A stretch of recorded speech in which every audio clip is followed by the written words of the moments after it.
L'enthousiasme est un élan.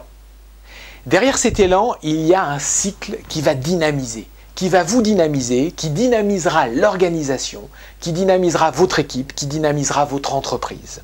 Nous allons ensemble regarder et comprendre comment ce cycle dynamisant de l'enthousiasme peut être utile à votre vie, bien sûr, à titre personnel et professionnel, et aussi comment vous pouvez le vivre et le partager autour de vous, dans votre réalité d'entreprise, dans votre réalité d'équipe.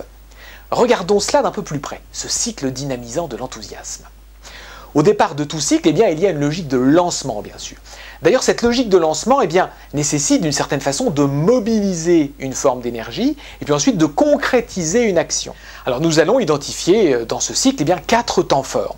Alors ce cycle, c'est vous qui avez les clés de contact de ce cycle. Vous pouvez le vivre, ou vous pouvez le créer, vous pouvez le générer en quelques heures, en quelques jours, en plusieurs semaines, sur plusieurs mois. Et j'ai eu pour ma part la chance et l'opportunité de rencontrer des entreprises ou des organisations qui ont développé ce cycle sur quelques jours, parce qu'ils étaient dans des dynamiques de challenge, par exemple. Ils voulaient aboutir à des succès.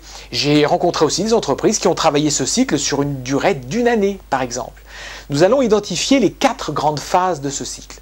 D'ailleurs, dans certaines entreprises qui ont un regard très fin sur la qualité, vous connaissez très certainement ce fameux cycle, le PDCA, la fameuse roue de Deming, la roue qui permet de développer au mieux et d'améliorer constamment la qualité.